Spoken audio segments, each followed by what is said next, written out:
Hello.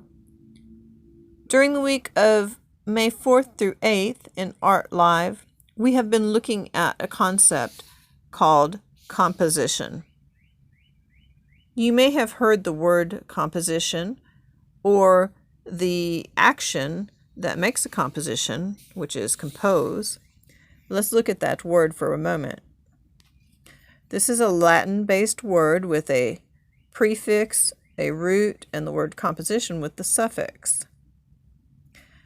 Pose is the root, and this is the Latin equivalent of place. Com means with. So we're basically saying with place or with placement. When we think about posing for a picture, we know that we place ourselves in a certain way or place our family members in certain positions before we take the photograph. Composition and composing is working with placement. Think about posing and think about being the root concept, pose or position, when you hear the word, and know that we're talking about where things are. The specific composition rule that we're working with is called rule of thirds. It deals with dividing up your picture plane. I'm using the word plane. Plane is if something flat were to go off into infinity in all directions. That's a mathematical plane. A picture plane cuts that into something that is bounded by a frame. When we work with rule of thirds and the picture plane, what we're doing is we're dividing that picture plane into thirds, and we're doing it in two directions, the vertical and the horizontal. So vertical sections of 1, 2, and 3, horizontal sections of 1, 2, and 3. When we do this practically, we do it as a combination of those, and we end up with a grid of 9 squares. You will be familiar with this from your camera. The important places on this grid are the actual dividing lines and the places where they meet. It is said that if you can place significant things on the crossing points, it makes for a better composition. It impacts our minds in a certain way. Practically, what we see is that sometimes people use the dividing lines to define where edges of things should go. Sometimes people will spread something out, balance it symmetrically across one of the lines. And sometimes people will cradle certain parts in a corner. And then sometimes people will place significant things like, for example, an eye. If you're doing a self-portrait, you might put your eye on the crossing point on your camera.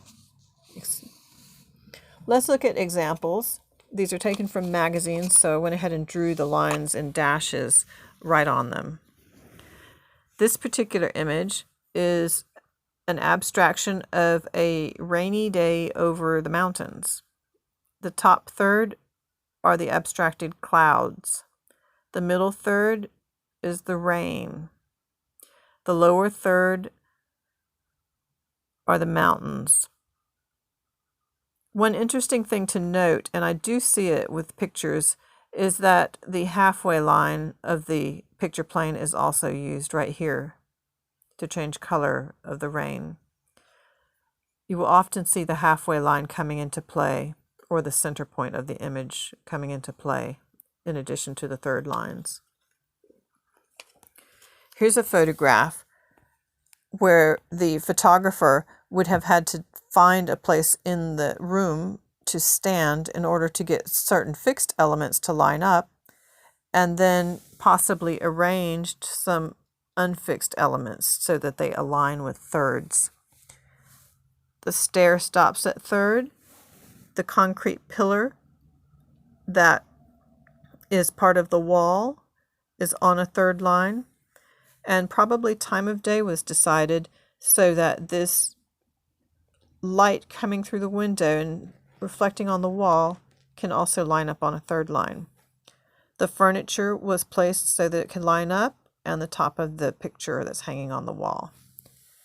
Back up for a minute and think about the overall image, and it's interesting and somewhat pleasing, kind of bright in a certain way. This art comes from a class of art that is a church art, and there's a lot of it. This particular piece is Saint Joseph. Joseph was the husband of Mary and therefore the father of Jesus, the one who raised him. And this image uses some balance across the center line, some symmetry across the center line with his body, combined with using this third line focus, this crossing area focus. So notice that Joseph's eye is on the line and Jesus' forehead is at the crossing point as he is about to receive his daddy's kiss on the forehead. Back up a little bit so those lines are not quite so obvious, and you can see the overall image, and it's a very nice composition. You may notice another key to making this a successful image is the use of red, blue, and yellow, or the primary colors as a color scheme. And speaking of color scheme, this one has a bit of complementary red and green, red being toned into this brick tone. How does this use rule of thirds? Primarily this line and this line, as well as this line. This happens to be a center point line where the brick building ends. So here again, use of center along with third lines. This third line defines the bottom of the bird box, and we have a brick mortar joint lined up on it. This one defines the top of the signaling box. This other vertical line is significant in defining the edge of the signaling box and being a line that the tilting bird box can have its edge sort of centered on. Not quite, but sort of right here.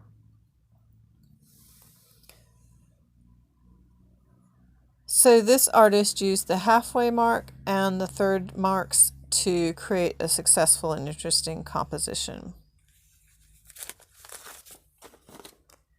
This photograph, an action photograph at that, of somebody holding back the wave or running through the waves while it's splashing on her, captures her head in a cradling way on this third mark, and the head of another swimmer touching that same third mark, and aligns the bodies of the foreground people that show up larger because they're foreground next to a third line. So it becomes a fun photograph.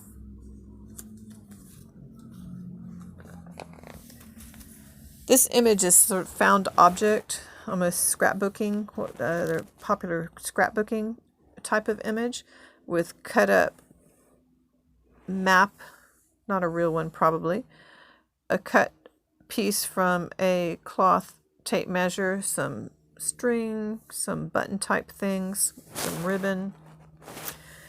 And the artist has used the rule of third line here to exactly place this bit of ribbon.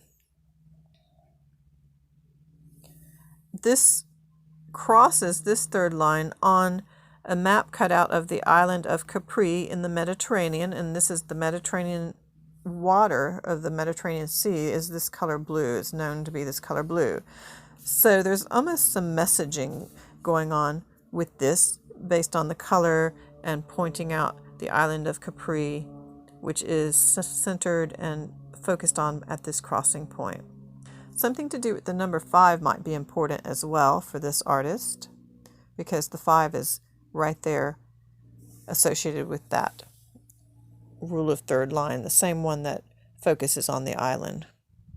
So again, overall composition, You can see how it relies on use of thirds and a slight offset here with the buttons not to be quite so obvious in using it again. Something familiar, and then two more images after it.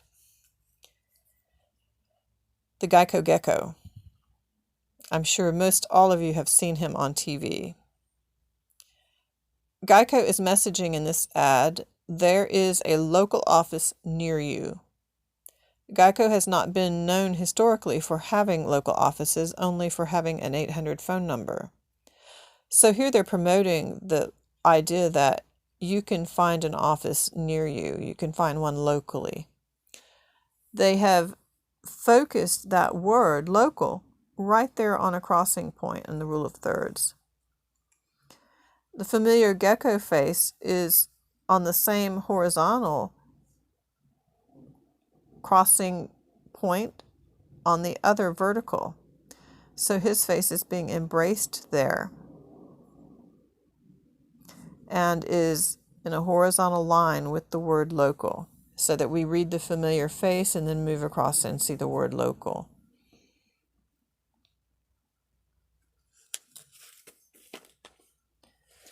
This is a work by a famous artist, although this is not his well-known style. This is more akin to realism, and his style is cubism. He has used some center line alignment as well as third line alignment. What he's done with the thirds is he has done some things like bring her hair to a close, align her chin, slightly elevated her wrist is above it. Here her inside elbow is touching right on a third line. Here the inside and outside elbow on this other arm and the wrist on this other arm are situated on third lines. So it's a bit of a strange pose that she is in. It looks like she's waving, but it almost looks like she's intentionally posing, not necessarily waving. But it is nonetheless an interesting composition, and it does rely upon the use of those third lines along with the center lines. And finally, a bit of abstract color work, slightly geometrical. In terms of balance, this would be symmetrically balanced even though it's not dead center. And in fact, that's the important thing here, that it's not exactly centered either along the center line or as relates to these third lines. So the artist has shifted things slightly. If we back up, we can see that this helps it to be a more pleasant, more relaxed composition.